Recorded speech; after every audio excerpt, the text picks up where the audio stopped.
గూగుల్లో వెతికినా కూడా కనిపించని ఒక మత్స్యకార గ్రామం కేమచ్చిలేశం. అటువంటి గ్రామం ఈరోజు ప్రపంచం నలుమూలలు కూడా తెలియజేసే ఖ్యాతిని ఆర్జించినటువంటి తండేలా సినిమా రియల్ హీరో గ్రామం. ఆ ఏదైతే 2018 నవంబర్ 28వ తేదీన బోట్ పాకిస్తాన్ కోస్ట్ గార్డు దొరికిన తర్వాత 14 నెలల పాటు వారు జైల్లో ఉండడం, అనంతరం ప్రభుత్వాలు వారిని విడిచిపెట్టడం, ఆ ఘటన ఆధారంగా రూపొందినటువంటి ప్రేమ కథా చిత్రం తండేలా. మత్స్యకార భాషలో ఎవరైతే చేపల వేటకి వెళ్ళే బోటును నడిపినటువంటి డ్రైవర్ ఉంటారో ఆయన్ని తండేలాగా సంబోధిస్తారు. దీని ఆధారంగా రూపొందించిన ఆ కథన రచయిత కూడా శ్రీకాకుళం జిల్లా వాసి కావడం, ఈ కథ శ్రీకాకుళం సంబంధించి కావడం, మత్స్యకారుల బతుకుల్లో ఉన్నటువంటి బాధలను కంటికి కనిపించినట్టు చూపించినటువంటి ఈ తండేలా సినిమాతో యావత్ మత్స్యకారులు అందరూ కూడాను ఈరోజు పండగ చేసుకునే వాతావరణం నెలకొంది. ఆ కథకి రియల్ హీరోగా వ్యవహరించినటువంటి రామారావు ప్రస్తుతం మనతో ఉన్నారు. చూస్తే కనుక ఆ రోజు 2018 సెప్టెంబర్ 28వ తేదీ తెల్లవారి అసలు ఏం జరిగింది, ఈ 21 మంది ప్రాణాలను కాపాడేందుకు నీ చేసిన ప్రయత్నంలో వారికి ఎలా పట్టుబడ్డా? అంటే 2018లో అలాంటి సంఘటన ఎవరికి ఏ మత్స్యకారులకి జరగకూడదు, కానీ అది అనుకోకుండా సిచ్యువేషన్లో జరిగింది. వాతావరణం బాగాలేక మబ్బులు, ఆ జీపీఎస్ కూడా సరిగ్గా పనిచేయలేదు. ఆ తరుణంలో మేము దొరికిపోయాము. స్టీరింగ్ చేతిలో ఉంది, ఎదురుగా కోస్ట్ గార్డు పోలీసులు ఉన్నారు, అది శత్రుదేశం సంబంధించిన పోలీసులు, గమ్యం తెలియదు. అటువంటి టైంలో వారు మిమ్మల్ని పట్టుకునే తీరు ఎలాగ మీరు పసిగట్టారు? మరి వాళ్ళు పట్టుకున్న తీరంటే మరి లేబీ కనబడ్డది, పాకిస్తాన్ జెండా కనబడ్డది. మాకు కనబడితే మనం ఎటు పరిగెట్టడానికి అవ్వదు. మనది గంటకు 10 కిలోమీటర్లు అయితే అది గంటకి 70-80 కిలోమీటర్ల వేగంతో అది పరిగెడుతుంది పోస్ట్ గార్డ్ లేబీ. ఎందుకంటే మనం వెళ్ళాం కనుక మేము వాళ్ళకి అంటే లొంగిపోయినట్టే, మరి సరెండర్ అయిపోయాం అంతే. అంటే బార్డర్ క్రాస్ అయినమ్మటే కోస్ట్ గార్డు బోట్లన్నీ కూడా చుట్టూ రౌండప్ చేసిన తర్వాత చేతులెట్టి నిలబడి అరెస్ట్ అయిపోయిన నేపథ్యం కనిపించింది అక్కడ. అంటే బార్డర్ క్రాస్ అంటే మాకు తెలియదు కదా, చెప్పాను కదా వాతావరణం బాగోలేదు, ఇక్కడ జీపీఎస్ పనిచేయలేదు. అది బార్డర్ క్రాస్ లేకపోతే మన ఇండియా పోస్ట్ గార్డ్ లేకపోవడం వాళ్ళు వచ్చేసి లోపలికి వచ్చారని మాకైతే తెలియదు. అది అంటే మీరు అంటే పాకిస్తాన్ సముద్ర జలాలకు మీరు చొరబడ్డారా, లేకపోతే అక్కడ భారతీయ సరిహద్దులు కనిపించకపోవడం నేపథ్యం మీరు అలా వాళ్ళతో పట్టుబడడం జరిగిందా? నేనేం చెప్పాను, సముద్రంలో ఇది ఆ జీపీఎస్ పనిచేస్తే తెలిసిపోద్ది ఇది ఇండియా బార్డర్, అది పాకిస్తాన్ బార్డర్. అది పని చేయట్లేదు. పని చేయకపోవడం ఏంటంటే మేము మన బార్డర్లో ఉన్నామా వాళ్ళ బార్డర్లో ఉన్నామా మాకే తెలియలేదు. అది కాకపోతే అక్కడికి పాకిస్తాన్ కోస్ట్ గార్డు పోలీసులు రావడంతో మాత్రం తప్పని పరిస్థితుల్లో వారికి సరెండర్ అయిపోయిన పరిస్థితి అయింది. మరి అయిపోవాలి, తప్పదు కదా, మనమే చేయలేము. అదే మన గంటకి బోట్ అయితే మనం తప్పించుకోవడానికి వీలు అవ్వదు. ఇది గంటకు 10 కిలోమీటర్ అయితే వాళ్ళు 70-80 కిలోమీటర్ ఎమాస్ పెడితే వాళ్ళు పట్టుబడిపోతారు కనుక మేము సరెండర్ అయిపోయాం. పట్టుబడే నాటికి అప్పటి టీడీపీ ప్రభుత్వం ఈ విషయాన్ని మాత్రం సీరియస్గా తీసుకుంది. మీ అందరి తాలూగా ఆ బాధను కూడా పరిణామాలు తీసుకున్నారు. ఆ తీసుకున్న క్రమంలో వెంటనే మీకు ఎటువంటి చేదోడుగా నిలిచే ఒక సమాచారం మీకు భారతదేశం నుండి వచ్చింది?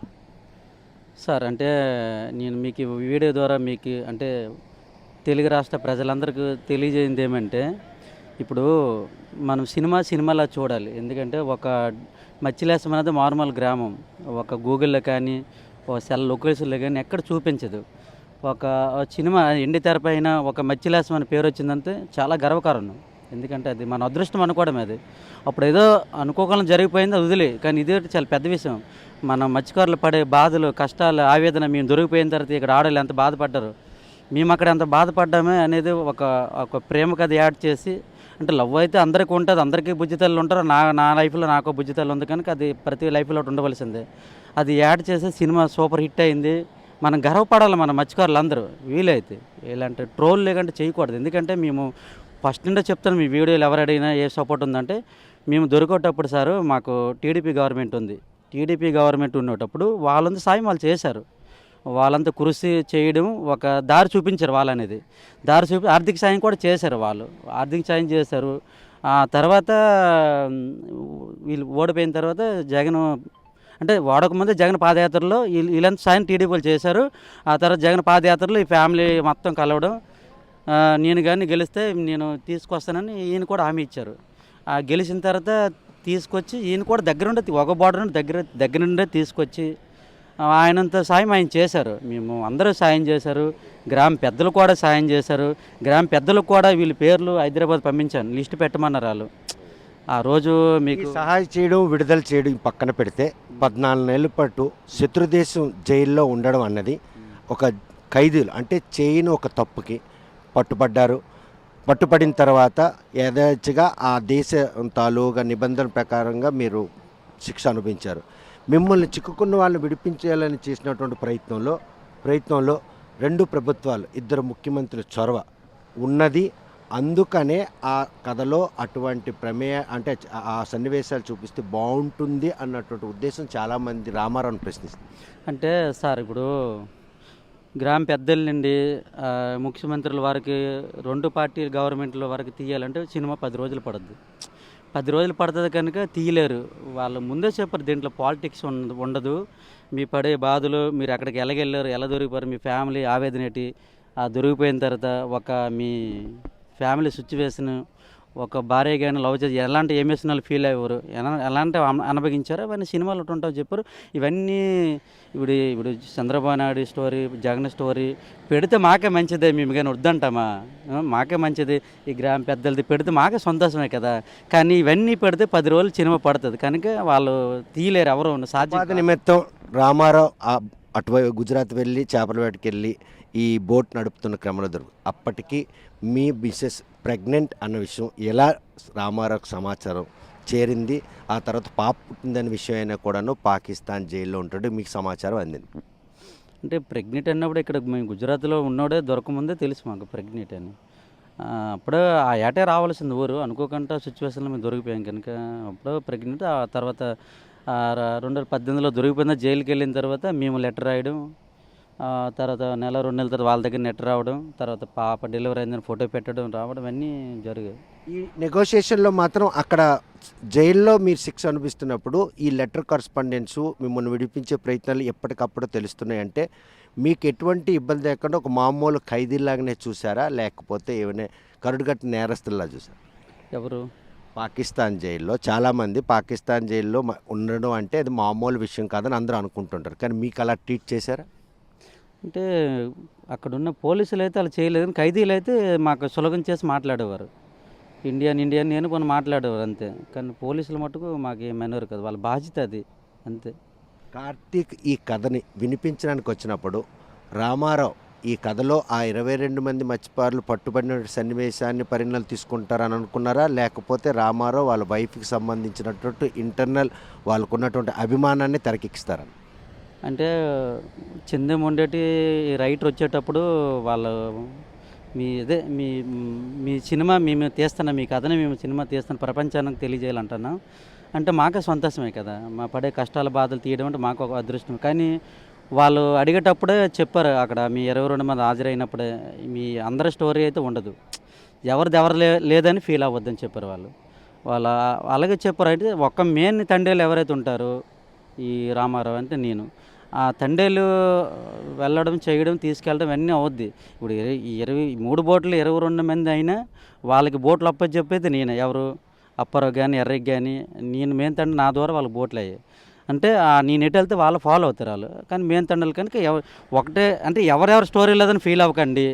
తర్వాత ఏంటంటే ఒకళ్ళ మీద వాళ్ళకి వెళ్ళిపోతుంటుంది. ఆ 22 మంది మెయిన్ తండ్రులు అనుకుని ముందే చెప్పారు వాళ్ళు, ఎవరు ఫీల్ అవ్వద్దని. ఇందులో అయితే ఏం ఫీల్ లేదు. కానీ ఏంటంటే ఇందులోటు అంటే మేము దొరికేటప్పుడు టీడీపీ ప్రభుత్వం ఉంది, ఆయనకు కూడా మేము చెప్తున్నాం. ఆ తర్వాత జగన్ పాదయాత్రలో హామీ ఇచ్చాడు, మాకు గెలిచిన తర్వాత దగ్గర నుండి తీసుకొచ్చిన టైం ఇది కట్ చేసేస్తాండ్రు. ఈ చంద్రబాబు నాయుడు మాట్లాడిందే ఇది గూగుల్లో ఇన్స్టాగ్రామ్లో పెడతాండ్రు. ఇది ఈ తర్వాత మళ్ళీ కొందరు చేస్తాండ్రు రకరకాల ఛానల్ మా దగ్గరికి వచ్చి, మళ్ళీ ఈ జగన్ కోసం మేము మాకు దగ్గర నుండి తీసుకొచ్చారు అన్నీ చూసుకుంటారని ఇది ఉంచుతాండ్రు. ఈ చంద్రబాబు నాయుడు మాట్లాడింది ఇది కట్ చేసేస్తాండ్రు. ఇలాగా వాళ్ళందరికీ మీరు ఇచ్చే సమాధానం ఏంటి ఆర్టీవీ వేదిక? సార్ నేను అందరికీ ఒకటే రిక్వెస్ట్, దయచేసి మేము ఒక మత్స్యలాసం అంటే నార్మల్ గ్రామం, మేము ఒక మధ్యతరగతి కుటుంబం, మాకు డబ్బు అంటే రెక్కడితే కానీ డొక్కాడదు. దయచేసి మమ్మల్ని ఇలా ట్రాక్ చేసి డ్రోల్ చేసి దయచేసి మాట్లాడకండి. మాకేమో లేదు అంటే మధ్యతరగతి కుటుంబాలు కనుక సినిమాలా చూడండి. ఒక మత్స్యకారుల సినిమా, ఒక ఎండి తెర పైన వచ్చిందంటే చాలా గర్వపడుతున్నాం అందరం. దయచేసి ట్రోల్ చేయకండి. మేము ఏ పార్టీలను కింద పరిచేసి మాట్లాడట్లేదు, కానీ మా తప్పు కాదు అది. ప్రెస్ వాళ్ళు వీడియోలు రావడం ఏంటంటే ఆ చంద్రబాబు నాయుడు ఫస్ట్ మేము దొరికిపోయేటప్పుడు చంద్రబాబు నాయుడు ఉన్నారు, ఆయనతో వాళ్ళ సాయమాలు చేశారు. తర్వాత చంద్రబాబు నాయుడు పాదయాత్రలో మాట ఇచ్చారు, తర్వాత దగ్గర నుండి తీసుకొచ్చారని చెప్తే ఈ మాట తీసేస్తాను చంద్రబాబు నాయుడు పెడతాను, చంద్రబాబు మాట తీసి మళ్ళీ జగన్ మాట పెడతాను. దాని ద్వారా మాదే తప్పు కాదు. దయచేసి మాకు అన్ని పార్టీలు సహకరించారు. ఇక్కడ పెద్దలు కూడా మా డిమచ్చిలేశ్వరం పంచాయతీల పెద్దలు కూడా సహకరించారు. వీళ్ళ పేర్లు కూడా మేము కూటమి పార్టీ పెద్దల పేర్లు, అవతల వైసీపీ పార్టీ పెద్దలు కూడా పేర్లు రాపించేసి హైదరాబాద్ పంపిస్తే వీళ్ళకి చాలామంది వెళ్ళలేదు. కానీ మా సినిమా మేము ఎందుకు వెళ్తాం, చాలా బాగా అద్భుతం తీశారు, బాగా తీశారు. అక్కడికి వెళ్తే మరి తప్పుడు ప్రసారము ఏవో డబ్బుల కోసం వెళ్ళారని అనుకుంటారు చాలామంది నాయకులు. హైదరాబాద్ వెళ్ళదు, కానీ ఇల్లు వైసీపీ వాళ్ళు వెళ్ళారు. అక్కడ మీ పేర్లు రాసాం, కొందరు వెళ్ళారు. 30 పేర్లు రాస్తే అందులో 14-15 మంది వెళ్ళారు. వాళ్ళు చెప్పారు మేము అందరూ స్టోరీలు తీయలేం కదా, ఎవరైతే జరిగిందో స్టోరీ వాళ్ళ ఫ్యామిలీది అక్కడ ఎలా దొరికి రాలని చెప్పారు. ఏమనుకోవద్దని వాళ్ళకి కృతజ్ఞతలు చెప్పేసి సన్మానిస్తే దండలేశారు వాళ్ళకి. వీళ్ళకు పేర్లు కూడా మీ పెద్దల పేర్లు రాసాం. వీళ్ళు కొందరు వెళ్ళారు కనుక మేము అందరం గుర్తించబట్టే కదా హైదరాబాద్ వెళ్ళారు. దయచేసి ట్రోల్ చేయొద్దు, సినిమాలో చూడని నా అభిప్రాయం. కథ చెప్పేటప్పుడు మీ కథనే తెరకెక్కిస్తామని చెప్పినప్పుడు కూడా 22 మంది మత్స్యకారులు పాకిస్తాన్ పోలీసులు పట్టుపడ్డ విషయమే కథ రూపొందుతుందన్నటువంటి ఒక పోకడలు మాత్రం ఎక్కువైన నేపథ్యంలో రిలీజ్ అయిన తర్వాత ఈ అనిశ్చితి నెలకొందనుకోవచ్చా సార్? ఇప్పుడు అందరూ స్టోరీ తీస్తే చాలా టైం పట్టేస్తుంది, చెప్పాను కదా. అక్కడి నుంచి ఇక్కడ వరకు మొత్తం తీయాలంటే చాలా అది టైం సాలదు. 5 రోజులు 10 రోజులు చూసినా సినిమా తరగదు. ఎందుకంటే అదే చెప్పాను కదా, ఇక్కడ నుండి ఎలాగెళ్ళారు వీళ్ళకి తీసుకెళ్ళిన ఎవరు మెయిన్ క్యాండిడేటు అంతే కదా. ఆ క్యాండిడేట్ తీసుకెళ్ళింది ఎలాగ దొరికిపోరు, దొరికిన తర్వాత ఎలాంటి ఇబ్బందులు పడ్డారు, ఆ పాకిస్తాన్ జైల్లో ఎలాంటి అనుభవించారు, ఆ తర్వాత ప్రేమ కదా, ఇవన్నీ సన్నివేశాలు అంతా సూపర్ చూపించారు కదా. ఇలా వీక్షక ఆదరణ పొందుతున్నట్టు ఈ సినిమా మత్స్యకారుల్లో చిచ్చురేపినట్టు అయిందా ఇప్పుడు నువ్వు పడుతున్న మదనపాటు చూస్తుంటే? అంటే అంటే సార్ ఇప్పుడు నేను ఇది మాట్లాడడం తప్పుగా అనుకోవద్దు. ఇప్పుడు 22 మందిలో అందులో ఒకళ్ళిద్దరైనా వైసీపీ వాళ్ళు ఉంటారు. అంటే పార్టీల గురించి నేను మాట్లాడలేదు, దయచేసి అర్థం చేసుకోండి. అందులో వైసీపీ వాళ్ళు ఉంటారు కొందరు. ఈ వైసీపీలు వాళ్ళు వెళ్ళాడు తెలిసి ఎవరైతే 22 మంది బాధ్యతలు ఇద్దరు ఉంటారో వీళ్ళు వెళ్ళి వాళ్ళకి రెచ్చగొడతారు.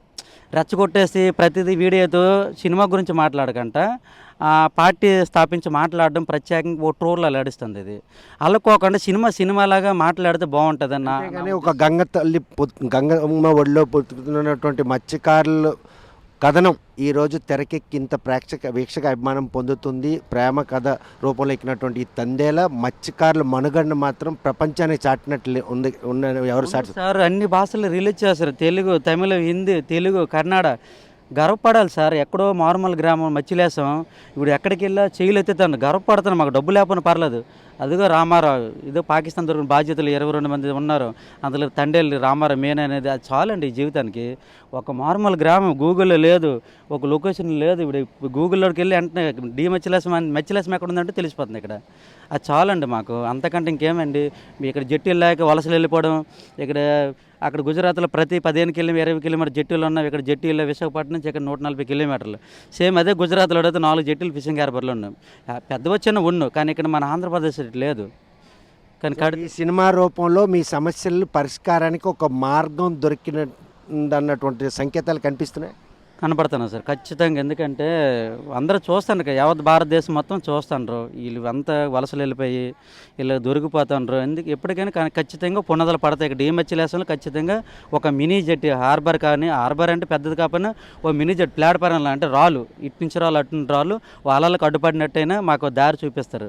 అలాంటి ఖచ్చితంగా జరిగితే నాకైతే నమ్మకం ఉంది. సినిమా రిలీజ్ అయినంత వరకు కూడాను ఎవరైతే ఈ కథలో ఇన్వాల్వ్ అయినటువంటి 22 మంది కుటుంబీకులు మాట్లాడొద్దన్నారు అట, అది వాస్తవేనే? లేదు సార్, అలగట్లేదు. మేము అలగట్లేదంటే ఇప్పుడు వాళ్ళు మాకు రమ్మన్నారు. ఇప్పుడు శ్రీకాకుళం వచ్చారు. అది ఇంతకుముందు మంగళి వచ్చింది. వచ్చేటప్పుడు చాలా డిస్కషన్ గొడవలు జరిగేవంట. ఇప్పుడు ఈయన వచ్చినప్పుడు బందోబస్తు బాడీ గార్డ్స్ పోలీసులు విపరీతంగా ఉన్నారు. ఎందుకంటే పెట్టాలి, తప్పదు. మరి మాకు ముందే రమ్మని చెప్పారు. దాంట్లో ఏంటంటే ఇద్దరు లేట్ అయిపోయారు. మేము ఉన్నటప్పుడు అయితే లోపల రానొస్తుంది. నువ్వు లోపలికి వెళ్ళిపోయింది, వీళ్ళు వచ్చిన తర్వాత పోలీసులు లోపలికి ఎలా పంపిస్తారని మీరే చెప్పండి. వాళ్ళు ఎవరో తెలియదు. ఇప్పుడు నేను ఉన్నానంటే పంపిస్తారు. నేనుంటే బాగున్నాను. మేము వాళ్ళకి రమ్మని చెప్పాం, రానప్పుడు మేము లోపల ఉన్న ఫోన్ చేసి వెళ్ళేటప్పుడు మేము వదలంటే వాళ్ళు ఎలా వదిలేస్తారు సార్ వాళ్ళు. ఆ తర్వాత నేను వెళ్ళి దగ్గరుండి మళ్ళీ చెప్పేసి అప్పుడు కూడా వదలకపోతే డిఎస్పీతో చెప్పేసి వాడు లోపల పంపించారు వాళ్ళు. మత్స్యకారులు నిజ జీవితాన్ని తెరకెక్కించడంతో పాటు చిక్కోళ్ళు కేతని ఇంతన ఇనుమడించేసినటువంటి రామారావుకి కాంప్లిమెంట్ కామెంట్ ఇవ్వడానికి ఎవరు కక్ష కట్టుకొని ఈ పనికి పాల్పడుతుంది సార్? ఎందుకంటే ఈ విషయం సినిమా గురించి గర్వపడాలి మా మత్స్యకారుల వల్ల. అంటే మా మత్స్యకారుల స్టోరీ తీయడం గర్వపడాలి. కానీ పోవడం పర్లేదు పళ్ళకోవాలి, కానీ ఇలాంటి ట్రోల్ చేయకూడదు. ఎందుకంటే ఆ ట్రోల్ చేసిన వాళ్ళు కూడా వైసీపీ వాళ్ళే. పార్టీలు పక్కన పెడితే వైసీపీ వాళ్ళే చేస్తుంటారు. ఎందుకంటే ఆ 22 మందిలో ఒకళ్ళిద్దరు వైసీపీలు ఉంటారు. ఈ వైసీపీ వాళ్ళు ఆవిడకి రెచ్చగొడతారు. ఆవిడ రెచ్చగొట్టేసి ఆవిడ ఏంటంటే ఏదో అమ్మరు పడినట్టు ఆవిడ రెచ్చిపోతుంది. అది దయచేసి ఇలాంటి ట్రోల్ చేయకుండా సినిమా చూద్దాం. ఎందుకంటే మనం గ్రేట్ అండి. ఒక డిమచ్చిలేసి నార్మల్ గ్రామం, గూగుల్లో కానీ లొకేషన్ కూడా లేదు. అది మనం గర్వపడాలి, అది ఆనందపడాలి. అది ఎందుకంటే యావత్ భారతదేశం అంతా తెలిసింది. అది దయచేసి నా ట్రోల్ చేయకుండా మనం సినిమా చూస్తారని కోరుకుంటున్నాను. మీ భార్యాభర్తలు ఊహించని, అంటే మీ నిజ జీవితంలో ఊహించినటువంటి ఒక సన్నివేశం తండేల సినిమా రూపంలో ఇంతమంది వీక్షక అభిమానాలకు నోచుకుందంటే కళలో కూడా ఎప్పుడైనా ఊహించారు ఇటువంటి ఘనతను మీరు ఆర్జిస్తారు, కన్నతల్లి ఉన్న ఊరికి ఇంతటి ఖ్యాతిని తెచ్చిపెడతారు? సార్ ఊహించుకోలేదు, ఇంత పేరు వస్తుందని ఊహించుకోలేదు. ఎందుకంటే అప్పుడు దొరికేటప్పుడు కూడా చాలా తప్పుగా ఉండేవారు. రామారావు ఎంత మేంతండేలైనా 22 మంది దొరకడం కారణం ఈయనే బాధితుడు అన్నట్టుగా రకరకాల ప్రసారం చేశారు. కొందరు చేసినా మేము దిగమింగుండే వాళ్ళం అందరం, మా వైఫ్ కానీ నూకం కానీ అందరం. కానీ మేము చేసింది ఏమి లేదు. అది ఏం రాసి పెట్టుంటే అది జరగక తప్పదు. ఎప్పుడూ గుజరాత్ 10-15 సంవత్సరాలు వెళ్తాం. ఆ రోజు అనుకోకుండా సిచ్యువేషన్ జరిగింది. ఎలాంటి సంఘటన ఏ మత్స్యకారులకు జరగకూడదని కోరుకుంటున్నాను. చూస్తే కనుక బ్రతుకు తెరువులో భాగంగా ఉత్తరాంధ్రకు సంబంధించిన 22 మంది మత్స్యకారులు 2018 సెప్టెంబర్ 28వ తేదీన ప్రతికూల వాతావరణ నేపథ్యంలో పాకిస్తాన్ సముద్ర జలాల్లో చొరబడిన తర్వాత కోస్ట్ గార్డులు పట్టుబడినటువంటి ఆ 22 మందిలో ఎవరైతే ఆ బోట్ను నడిపినటువంటి డ్రైవర్ రామారావు తండేలాగా ఈరోజు అందరికీ సుపరిచితులు. కనీసం గూగుల్లో కూడాను తమ గ్రామం ఎక్కడుందో తెలియనటువంటి మత్స్యలేశం గ్రామాన్ని మాత్రం ఈరోజు ప్రపంచానికి చాటి చెప్పే విధంగా రూపొందబడినటువంటి ఈ సినిమా వీక్షక ఆదరాభిమానులు పొందినా కూడా తన పట్ల మాత్రం కొందరు కక్ష సాధింపు చర్యగా ఈ ప్రచారం చేస్తున్నారు. ఈ విషయంలో మాత్రం తనకు చాలా మదనపడి ఉంది. కాకపోతే తమ భార్యాభర్తలు జరిగినట్టు వాస్తవం ఆధారంగా రూపొందినటువంటి ఈ కథ పట్ల మాత్రం తన జన్మ ధన్యమైంది. ఇటువంటి ఘనత తనకు ఎప్పుడూ వస్తుందని కల్లో కూడా అనుకోలేదు. సినిమాలా చూడాలని చెప్పేసి కూడా ఆయన కోరుతున్నారు. కథ చెప్పేటప్పుడే 22 మంది మత్స్యకారులకు సంబంధించిన వారిని కూడాను కేవలం రామారావు భార్యకి సంబంధించిన కథను మనం రూపొందిస్తున్నాం. ఇందులో ప్రభుత్వాలని కానీ రాజకీయ ప్రమేయం ఏమీ ఉండదని చెప్పినప్పుడు కూడాను మత్స్యకారుల్లో ఉన్నటువంటి అనిశ్చిత ఈరోజు సినిమా విడుదలైన తర్వాత మాత్రం ఆ వాస్తవాలను జీర్ణించుకోలేక కొంతమంది ప్రభుత్వాలను ఆపాదిస్తున్నారు, ముఖ్యమంత్రులు కూడా ఆపాదిస్తున్నారు. వాస్తవ ఘటన ఆధారంగా అందులో ఉన్న ప్రేమ కథా సన్నివేశాన్ని మాత్రమే తెరకెక్కించారనే విషయాన్ని మాత్రం ఈరోజు వీక్షకులందరూ గమనించాలి. అన్ని భాషల్లో కూడాను సక్సెస్ మీట్లు జరుపుకుంటున్న తండేళ్ల సినిమా రియల్ హీరో రామారావు మనోగతకు అనుగుణంగా రూపొందించినటువంటి ఈ సినిమా ఆ గ్రామస్తులతో పాటు యావత్ మత్స్యకారుల్లో కూడాను పడినటువంటి వేతనలు తీరడానికి మాత్రం దోహదపడుతుందని రామారావు సంతృప్తి వ్యక్తం చేస్తున్నారు. వీడియో జర్నలిస్ట్ రామకృష్ణతో సత్యం, RTV శ్రీకాకుళం. మరిన్ని వీడియోస్ కోసం ఛానల్ ని సబ్స్క్రైబ్ చేయండి. లేటెస్ట్ అప్డేట్స్ కోసం వాట్సాప్ ఛానల్ ని ఫాలో అవ్వండి. ఆ లింక్ డిస్క్రిప్షన్ లో ఉంది.